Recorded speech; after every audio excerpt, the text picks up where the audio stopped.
Okay, तो tailors techniques पे थे बच्चे हम, और उसमें टेक्निक्स ऑफ साइंटिफिक मैनेजमेंट उसको टाइटल दिया गया है। फर्स्ट हमने कर लिया था डिफरेंशियल पीस विद, सेकंड पे आ रहे हैं मेथड स्टडी।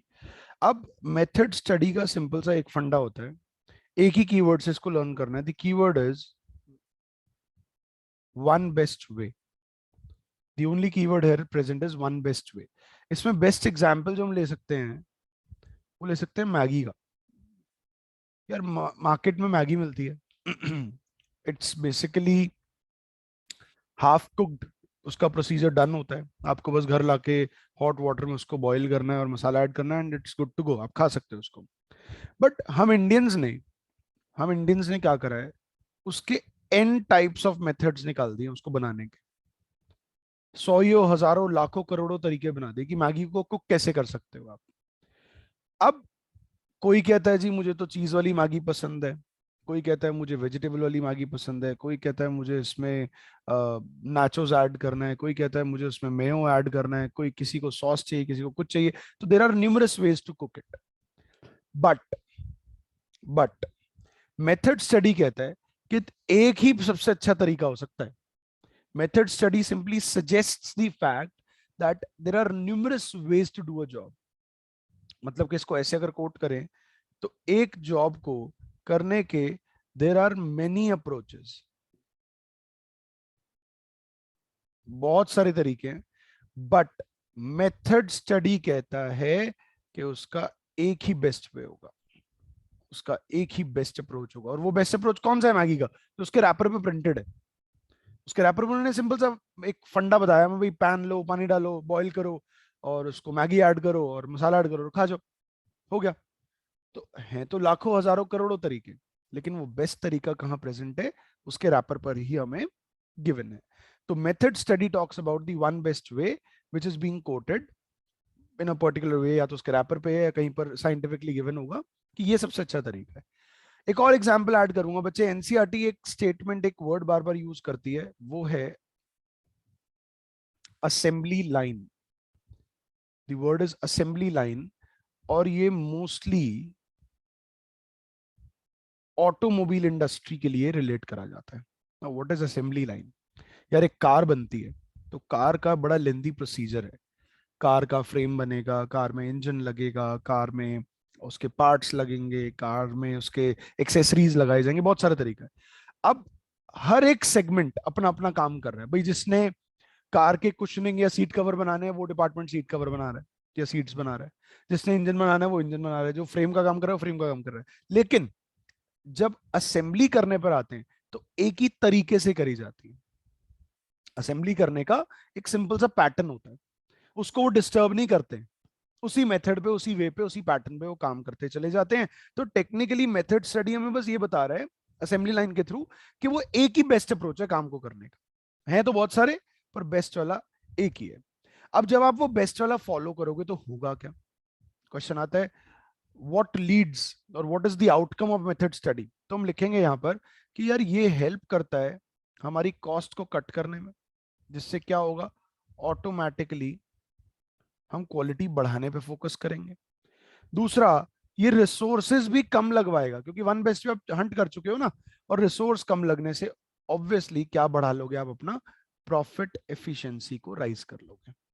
तो हमारा जो पहला टेक्निक था डिफरेंशियल पीस वेज, वो कह रहा था कि पैसे का बाइफर्केशन करो, दो लोगों को अलग अलग पे करो। लेकिन मेथड स्टडी हमें क्या बताता है? मेथड स्टडी हमें ये बताता है that there are numerous ways to do a job, but best तरीका एक ही है। हैं तो बहुत सारे, लेकिन बेस्ट तरीका एक ही है।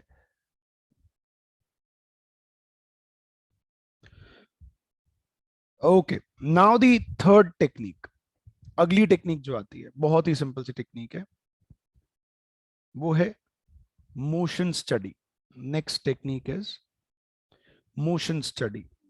अभी मोशन स्टडी है क्या, पहले तो इसके नेम को क्रैक करते हैं। Motion study is all about the study of movements. अब मूवमेंट क्या है, ये मूवमेंट की बात क्या करना चाह रहे हैं, what is movement all about? Example के तौर पे बात करें बच्चे, एक फैक्ट्री है जहां पर XYZ में कहता हूं चलो शू मैन्युफैक्चर हो रहा है। हम वहां पर शूज की मैन्युफैक्चरिंग की बात कर रहे हैं। अब क्या क्या करना होगा, आपको ऑब्जेक्ट्स लिफ्ट करने होंगे, आपको ऑब्जेक्ट्स शिफ्ट करने होंगे, आपको ऑब्जेक्ट्स पुट करने होंगे। अब ये बहुत सारे क्या है, मूवमेंट्स हैं। ये बहुत सारे क्या है, मूवमेंट्स है। इन मूवमेंट्स को आप इग्नोर भी नहीं कर सकते, आपको मूव करना भी बड़ा जरूरी है। तो टेलर भाई के दिमाग में, भाई हम जितनी भी कहानी पढ़ रहे हैं, जितनी देर से डिस्कशन चल रहा है जो हमारा, हम किसके रिगार्डिंग कर रहे हैं, हम टेलर जी की अप्रोच को स्टडी कर रहे हैं। अब टेलर यहाँ कहना क्या चाह रहा है, टेलर ये बताना चाह रहा है कि भाई एक मेथड में तो उसने बता दिया that there is one best way, काम को करने का एक तरीका है।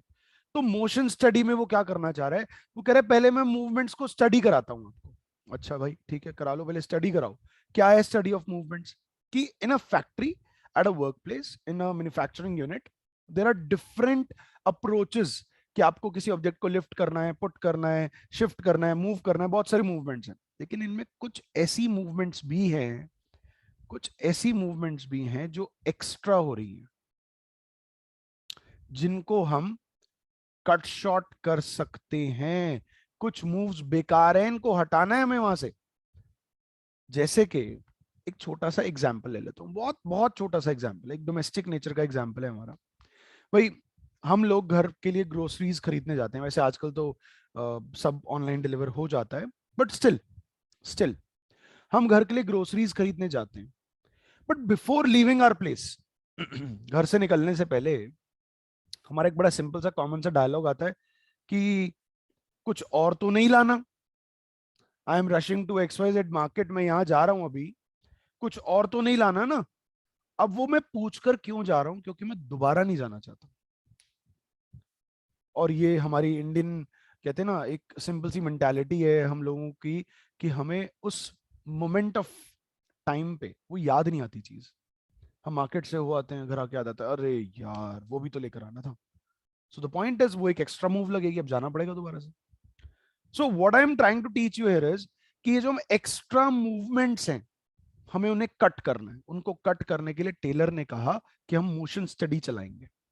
जैसे कि एक और बहुत अच्छा एग्जांपल दिमाग में मेरे आया अभी, एकदम से स्ट्राइक करा, एनसीईआरटी भी इसका सपोर्ट करती है,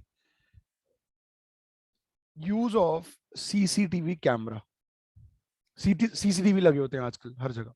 भाई जैसे कि मैं जहां रहता हूँ, या फ्लोर सिस्टम, नीचे बेल बजती है, पहले के जमाने की बताता हूँ आपको। बेल बजेगी, मुझे भागकर बालकनी में जाके देखना होगा कौन आया है। मैं कहूँगा अच्छा अच्छा, ये तो जानकार आदमी है, इससे तो मिलना जरूरी है। मैं नीचे जाऊंगा, सेकंड फ्लोर से उतरकर दरवाजा अनलॉक करूंगा, फिर मैं ऊपर आऊंगा। अब ये एक्टिविटी बड़ी लेथार्जिक होने लग गई, बड़ा सबको टाइम लगने लग गया, अरे यार क्या यार, ऊपर नीचे करते रहो। फिर एक मॉडर्नाइज्ड कॉन्सेप्ट आया, उन्होंने कहा था जी इलेक्ट्रिक लॉक लगेगा। आपके मेन गेट पे इलेक्ट्रिक लॉक लगेगा, इस बार बेल बजेगी ना, भागते हुए बालकनी में आ जाना, देख लेना, अच्छा ये तो जानकार है, वहीं से स्विच दबा देना, गेट अनलॉक हो जाएगा। कूल, बढ़िया था ये तो। क्या हुआ, ऊपर नीचे आने वाली जो मूवमेंट है वो बच गई। अभी आऊंगा, सीसीटीवी पे आ रहा हूं। अब बेल बजने लगी, बार बार बालकनी जाना था, बालकनी जाने में भी आफत आने लग गई, अरे यार कौन जाएगा बालकनी तक। फिर स्विच दबाओ, फिर गेट अनलॉक करो। फिर उन्होंने एक modernised centre locking concept launch करा, जिसमें कैमरा इंस्टॉल कर दी, कि अब जो भी गेट पर डोरबेल हिट करेगा, उसका फेस कैमरा का इंप्रेशन लेगा, और वो मेरे को उस डिवाइस पे दिखा देगा, अच्छा ये फलाना कुरियर वाला या पार्सल वाला आया है अभी। मुझे अब बालकनी तक भी नहीं जाना, मैं वहीं स्विच दबाऊंगा, गेट अनलॉक, पार्सल ऊपर आ जाएगा। ठीक है जी। अब इसमें भी हम लेजी होने लग गए, और ज्यादा आलस आने लग गया, अरे कौन जाएगा उस डिवाइस तक।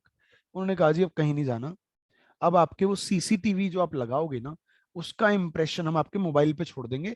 आप जब डोरबेल हिट हो, मोबाइल को रेफर कर लेना, वहीं कैमरे में उसका इंप्रेशन आ जाएगा, वहीं मोबाइल से उसको अनलॉक कर लेना, हमारी मूवमेंट ही खत्म हो गई। तो मोशन स्टडी यहां वो एक्स्ट्रा मूवमेंट्स को कट कर रहे हैं, यहां वो एक्स्ट्रा मूवमेंट्स को कट शॉर्ट कर रहे हैं। तो टेक्निकली जितने भी मूव्स होते हैं, भाई देखो आपको मूवमेंट तो करना पड़ेगा, कुछ तो जरूरी है, कुछ बेकार है। तो वो कह रहे हैं बेकार वाले मूवमेंट को ना हम साइंटिफिक तरीके से कट शॉर्ट करेंगे। तो क्वेश्चन आता है, what is the objective of method study? To eliminate the unnecessary movements, to eliminate the unnecessary movements, जो बेकार के मूवमेंट्स हैं उनको हमें काटना है, उन मूवमेंट्स को हमें यहां से हटाना है। तो उस कॉन्सेप्ट को क्या कहा गया, मेथड स्टडी कहा गया। अब जैसे कि एक फैक्ट्री की बात कर लूं, चलो मैं अभी हम मैंने यहाँ पे सीसीटीवी लिखा था भाई, अगर मैं बोलूं कि ये सीसीटीवी आज की डेट में हर फैक्ट्री, हर मैन्युफैक्चरिंग यूनिट, हर घर में भी लगा है आजकल, तो हर वर्क प्लेस पे लगा लिया, क्यों लगा लिया? क्योंकि मुझे इधर उधर जाना ना पड़े। तो फैक्ट्री में अगर मैं सीसीटीवी लगाता हूँ, तो सुपरवाइजर का जॉब है सब पे नजर रखना। सुपरवाइजर कहता है अरे मेरे को तो सबका ध्यान रखना है, काम ठीक से हो रहा नहीं हो रहा। लेकिन अब सुपरवाइजर कहता है मैं किस किस को जाके देखूंगा, किस किस को अप्रोच कर लूंगा। तो सुपरवाइजर के लिए हमने एक मॉनिटर रूम बना दिया कि बेटा सुपरवाइजर सुन मेरी बात, यहाँ तेरे सामने 20 स्क्रीन लगी है, पूरे फैक्ट्री में 50 कैमरास लगा दिए, अब तू हर छोटी स्प्लिट स्क्रीन पे दिखता रहे कौन क्या कर रहा है। जहां कुछ गलत हो वहीं अपना वॉकी टॉकी उठा और एक बार अनाउंसमेंट कर दे, टाइम बच गया। तो अब इस कॉन्सेप्ट को हम क्या कहते हैं, मेथड स्टडी कहते हैं। लेकिन टेलर ने कहा कि मैं एक्स्ट्रा मूवमेंट्स को ट्रेस करने के लिए I will be using colours, symbols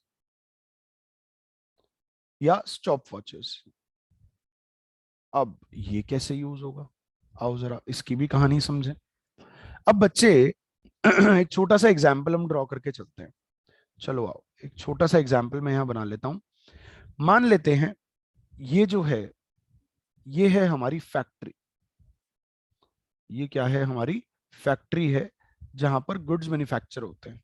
ठीक है, इस फैक्ट्री में वर्कर 1, वर्कर 2 और वर्कर 3 काम करते हैं। ये 3 लोग यहां पर काम कर रहे हैं। अब बड़ी नेचुरल सी बात है भाई, 3 वर्कर्स काम कर रहे हैं तो उनको बहुत सारी मूवमेंट्स करनी पड़ेंगी, इधर उधर आगे पीछे, एक्स्ट्रा आगे पीछे जाना पड़ेगा, बिल्कुल जाना पड़ेगा जी। अब टेलर कहता है एक काम करते हैं, आपको मूव हद से हद क्या करना होगा, आपको या तो जाना पड़ेगा स्टोर डिपार्टमेंट, वो कहता है हाँ जी जाना पड़ेगा। आपको या तो अपना रिलैक्स करने के लिए एक वॉक करने बाहर निकलना है, जी बिल्कुल जाना पड़ेगा। और एक आपको जाना पड़ेगा हद से हद नेचर्स कॉल, आपको वॉशरूम वगैरह भी जाना पड़ सकता है। वो कहता है हाँ जी ठीक है। अब टेलर ने एक सिंपल सा मेथड सजेस्ट करा कि जब जब आप स्टोर डिपार्टमेंट जाओगे अपने नेम के आगे रेड कलर का टिक लगा के चले जाना। कहता है ठीक है। जब जब आप रिलैक्स करने जा रहे हो अपने नेम के आगे ब्राउन कलर का टिक लगा के चले जाना। कहते हैं ठीक है जी। और जब जब आप नेचर्स कॉल अटेंड करने जा रहे हो तो अपने नेम के आगे ये ग्रीन कलर का टिक लगा के चले जाना। कहते हैं ठीक है सर, हम समझ गए आप क्या करना चाह रहे हो। अब बारी आई कि स्टोर डिपार्टमेंट है कहां। स्टोर डिपार्टमेंट फैक्ट्री से कुछ कदम बाहर निकलकर थोड़ा सा दूर जाकर यहां सिचुएटेड है हमारा स्टोर डिपार्टमेंट। ये है हमारा स्टोर डिपार्टमेंट। यहीं बना हुआ है रिलैक्स करने का एरिया और यहीं बना हुआ है आपका वॉशरूम। ठीक है जी, यहां सारे एम्प्लॉय आके रिलैक्स करते हैं और यहीं उनका वॉशरूम बना हुआ है। ठीक है जी, समझ में आ रही है बात। अब टेलर ने कहा चलो अब दिन का काम शुरू करो, बस ध्यान रखना कि आपको ये 3 टिक्स लगा के जाने जब जब जाओगे। तो जब हमने रेड वाला टिक देखा तो 1 2 3 4 5 6, 1 2 3 4 5, एक बार, 2 बार, 3 बार, 4 5 6 7 8 9 10 बार जाना पड़ रहा है। फिर हमने जब दूसरा टिक देखा तो नेचर्स कॉल अटेंड करने एक इंसान 1 या 2 ही बार गया, एवरेज 1 बार जा रहा है, 2 या 3 बार जा रहा है। फिर जब उसने देखा रिलैक्स करने की बारी, तो बच्चे रिलैक्स करने तो वैसे तो नॉर्मली सब 1 बार जाते हैं, लेकिन अगर कोई बहुत ज्यादा ही काम करके थक गया चलो 2 बार चला जाएगा। अब टेलर ने कहा देखो सबसे ज्यादा बार एम्प्लॉय को बार बार उठ के कहां जाना पड़ रहा है, उसको जाना पड़ रहा है स्टोर डिपार्टमेंट में। कितना फालतू के चक्कर काट रहा है, कितने फालतू के चक्कर काट रहा है, घूमते ही जा रहा है इधर से उधर, इधर से उधर, इधर से उधर। ये एम्प्लॉय भी परेशान, कहता है सर मैं तो थक गया हूं, बस पूरे दिन स्टोर डिपार्टमेंट ही आता जाता रहता हूं, कुछ सुझाव निकालो। टेलर ने कहा कि भाइयों सुनो, सबसे अच्छा तरीका एक काम कर लेते हैं, हम ये स्टोर डिपार्टमेंट को यहां से एज इट इज उठाकर फैक्ट्री के अंदर ही कहीं शिफ्ट कर लेते हैं। इससे क्या होगा, इससे होगा ये कि इस बेचारे वर्कर भाई की जो मूवमेंट है ना, जो एक्स्ट्रा मूवमेंट है, जो बेकार में आना जाना कर रहा है, वो सब सेव हो जाएगा। So this is how with the help of colours या सिंबल्स उसने ट्रेस करा एक्स्ट्रा मूवमेंट्स को, और वहीं उन एक्स्ट्रा मूवमेंट्स को क्या करा, कट शॉर्ट करा दिया। तो बच्चे यहां हमने लर्न क्या करा कि मेथड स्टडी पहली बात मूवमेंट्स को स्टडी कर रहा है। ठीक है ना। एक फैक्ट्री का एग्जाम्पल लेकर जब हम चल रहे थे तो वहां हमें क्या नजर में आया कि एक एम्प्लॉय दिन में दसियों बार स्टोर डिपार्टमेंट जा रहा है। भाई कभी टूल लेना है, कभी कोई पार्ट लेना है, कभी कोई ऑयल मिस हो गया, कभी कोई लुब्रिकेंट लेकर आना है, फैक्ट्री में कुछ काम हो रहा है, तो बार बार स्टोर डिपार्टमेंट जा रहे हैं। इससे बेटर है कि आप स्टोर डिपार्टमेंट को अंदर ही ले आओ, उसके भी मूवमेंट बच जाएंगे। अब सोचो ना, अगर स्टोर डिपार्टमेंट अंदर आ गया तो ये सारे रेड वाले मूवमेंट्स क्रॉस, सब खत्म। एक एम्प्लॉय फिर दिन में एवरेज बेसिस पे 2 या 3 बारी बाहर निकलेगा अपनी ब्रेक लेने के लिए या नेचर्स कॉल अटेंड करने के लिए। So this is how motion study works, this is how motion study works, कि यहां वो कलर्स, सिंबल्स या स्टॉप वॉचेस के थ्रू ट्रेस करता है एक्स्ट्रा मूवमेंट्स को और उनको बचा लेता है। ठीक है जी, बट अभी कॉन्सेप्ट खत्म नहीं हुआ। उसने कहा एक और बात कि जो मूवमेंट्स हैं ये कुछ टाइप्स के होते हैं, ये मूवमेंट्स जो हैं कुछ टाइप्स के होते हैं। आओ जरा आपको टाइप्स बता दूं, इसको अलग से हाईलाइट करा देता हूं डिफरेंट पेन से। पहला मूवमेंट है बच्चे प्रोडक्टिव, दूसरा मूवमेंट अनप्रोडक्टिव, और तीसरा मूवमेंट है इंसिडेंटल। अब प्रोडक्टिव वाला, भाई प्रोडक्टिव वर्ड से ही समझ आ रहा है, प्रोडक्टिव मूव तो करना पड़ेगा जी। जैसे कि अभी एग्जाम्पल में हमने पढ़ा था स्टोर डिपार्टमेंट जाना है, तो स्टोर डिपार्टमेंट तो जाना पड़ेगा, स्टोर डिपार्टमेंट तो जाना ही पड़ेगा आपको। वो मूव प्रोडक्टिव है, और वो प्रोडक्टिव मूव इतनी बार हो रहा था तो टेलर टेंशन में आ गया। टेलर ने कहा नहीं नहीं बहुत एनर्जी वेस्ट हो रही है, तो उसने स्टोर डिपार्टमेंट को अंदर ही ले आया। But productive moves are those जो आपको टेकअप करने ही करने। अनप्रोडक्टिव कौन से? बेकार का टहलना, बेकार में जा रहे हो। जैसे कि अनप्रोडक्टिव कब प्रूव हुआ ये मूव स्टोर डिपार्टमेंट वाला? जब स्टोर डिपार्टमेंट दूर था, बार बार जाना पड़ रहा था, तो कह रहे ये तो एनर्जी वेस्ट हो रही है, इसको प्रोडक्टिव में कन्वर्ट करो। तभी उसने उसको अंदर कन्वर्ट कर लिया। तो प्रोडक्टिव मूव्स वो हैं बच्चे जो हमें टेकअप करने ही है, it is necessary to do. Unproductive वो जिनको हम कट शॉर्ट कर सकते हैं, और इंसिडेंटल वो हैं जो मिलते जुलते हैं। जैसे अभी एग्जांपल दिया था ना, मार्केट जाने से पहले मैं पूछ के जाऊंगा, क्यों? क्योंकि वो सेम मूव मुझे दोबारा ना करनी पड़ जाए, तो इससे बेटर है हम उसको ट्रेस कर लें। So this is all about motion study, जहां पर हम लर्न करते हैं कि हमें मूवमेंट्स को पहले ट्रेस करना है, और जो एक्स्ट्रा मूव्स हैं, जितने भी हमारे एक्स्ट्रा मूव्स हैं उनको कट शॉर्ट या एलिमिनेट करना होगा। This is the objective of motion study. यही है वो कॉन्सेप्ट जो मोशन स्टडी में हम सीखेंगे। Okay, moving on to the next technique. अब ये दो तो हमारे हो गए, अगले टेक्निक पे चलते हैं। टेक्निक नंबर 4 क्या है? First was differential piece, second was method study, third motion study, fourth पे आते हैं। फोर्थ टेक्निक का नेम है टाइम स्टडी। सबसे आसान टेक्निक, कुछ भी नहीं है इसके अंदर, बहुत ही इजी है, सिंपल से वर्ड्स में समझ आ जाएगा। अभी टाइम स्टडी को समझने के लिए ना सीधा ही एक एग्जांपल ड्रॉ कर लेते हैं। One of the most traditional examples, I have been using this since a very long time, बहुत इजी भी है। वही कहा जाता है, अगर एक फैक्ट्री जहां पर शर्ट्स मैन्युफैक्चर होते हैं, जहां कपड़ा बनाया जाता है, अगर वहां एक शर्ट को बनाने में 1 घंटा लेता है एक एम्प्लॉय, 1 शर्ट टेक्स 1 आवर, अगर एक एम्प्लॉय 1 घंटा लगाता है, तो 10 शर्ट्स को बनाने में, बड़ी सिंपल सी बात है, 10 शर्ट्स के लिए 10 घंटे लग जाएंगे। सिंपल था। लेकिन अगर हमें 10 घंटों में 100 शर्ट्स बनानी है, बच्चे एग्जाम्पल को एक बार ट्रेस कर लेना कि ये जो मैं बता रहा हूं ये एक सिंगल एम्प्लॉय के बेसिस पे बता रहा हूं। एक सिंगल वर्कर जब काम करेगा, एक एम्प्लॉय एक शर्ट बनाने में 1 घंटा लेता है, तो वो 10 शर्ट बनाने में 10 घंटे लेगा। लेकिन अगर मुझे 10 घंटों में 100 शर्ट बनाने हैं, तो मुझे एम्प्लॉय कितने चाहिए होंगे? मुझे एम्प्लॉय चाहिए होंगे 10। सिंपल सी गणित है, बड़ी आसान सी बात है, इतनी तो सबको ही आती है। भाई 1 घंटा लगा के एक आर्टिकल बन रहा है, 10 घंटे लगा के 10 आर्टिकल बनेंगे, क्योंकि अकेला आदमी काम कर रहा है। लेकिन अगर मेरे को 10 घंटों में 100 आर्टिकल्स बनाने हैं, तो मुझे 10 एम्प्लॉइज की जरूरत होगी। तो ये टाइम स्टडी कर क्या रहा है? टाइम स्टडी का ऑब्जेक्टिव क्या है? टाइम स्टडी कहता है that I will be killing 3 birds with 1 stone। एक तीर से 3 निशाने मारूंगा, एक ही तीर छोड़ूंगा और 3 जगह एम करूंगा। कैसे एम करेगा?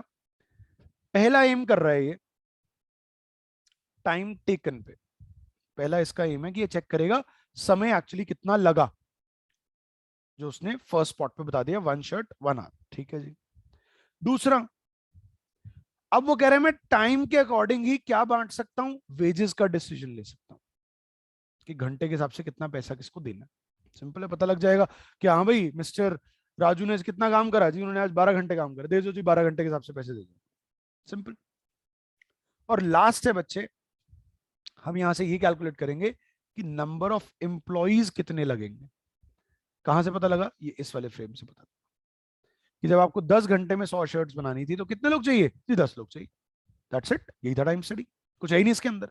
तो time study talks about the time taken, wages and the number of people you will be requiring to complete a task, जो आप डिसाइड कर रहे हो। इसमें और कुछ भी नहीं आता, इसमें और इसके अलावा कुछ भी नहीं पूछा जाता है। आते हैं अपनी आखिरी टेक्निक, सॉरी नेक्स्ट टेक्निक पे, लास्ट नहीं बोलना। नेक्स्ट टेक्निक को मैंने लास्ट क्यों बोला अभी बताऊंगा, उसका एक reason. Next one is fatigue study. ये तो आप बच्चे बहुत आसानी से रिलेट करते हो, ये आपका कहते हैं ना, ये आपका एरिया है, इस पर आप बहुत जल्दी कनेक्ट बनाते हो। फैटीग का सिंपल सा कॉन्टेक्स्ट है, fatigue says that a person is bound to feel tired. ये तो आप ही की जैसी बात हो गई। हाँ हाँ हाँ, बिल्कुल सर सही, हम तो थक जाते हैं। 1 घंटा क्लास लेते हो, आधा घंटा सेल्फ स्टडी करते हो, फिर 9 घंटे का 10 घंटे का ब्रेक लेते हो, क्योंकि एक बार नेटफ्लिक्स पे बैठ गए सीरीज देखने, फिर तो ब्रेक चलता चला जाएगा ना। तो फैटीग ये भी फैक्ट्री वर्कर से रिलेटेड है, ये भी हम यहाँ लेबर क्लास की बात कर रहे हैं। लेबर क्लास ये कहना चाहती है कि यार हम काम करते हैं, हमारा फिजिकल वर्क है, मेंटल भी कभी कभी है, तो यार वी गेट टायर्ड, हम थक जाते हैं। अब उस थकान को दूर करने के लिए हमें ब्रेक चाहिए। तो फैटीग स्टडी कहता है कि हमें तरीके से रेस्ट इंटरवल्स को ऐड करना होगा। भाई एक एम्प्लॉई है, बड़ी लंबी शिफ्ट में काम करता है, इंडिया में नहीं होता 8 घंटे की जॉब और भागो, या तो 12 12 घंटे की जॉब चलती है। जो बिजनेसमैन है वो तो 24 घंटे काम कर रहा है, सोते हुए भी उसका दिमाग काम में लगा हुआ है। तो वो कहता है person is bound to feel tired.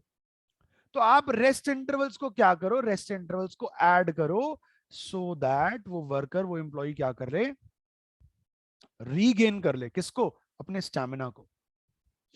मैं कह रहा हूं कोई भी ब्रेक ले लो, खाने पीने का ब्रेक हो गया, चाय ब्रेक हो गया, टहलने का ब्रेक हो गया, एक नैप वाला ब्रेक हो गया। जैसे अभी एक रीसेंट स्टडी आई थी, जापान था या पता नहीं चाइना की कहां की स्टडी थी, that if at work you take a nap और आप थक के सो जाते हो, तो it is considered you are very much hard working.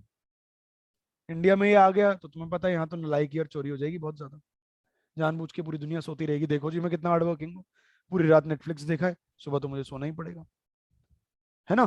तो technically a person is bound to feel tired, so fatigue study suggests that rest intervals को ऐड करो, सो दैट अपना वो जो एम्प्लॉई है वो स्टैमिना रीगेन कर ले और एक्स्ट्रा एफिशिएंसी से आकर वापस काम करे।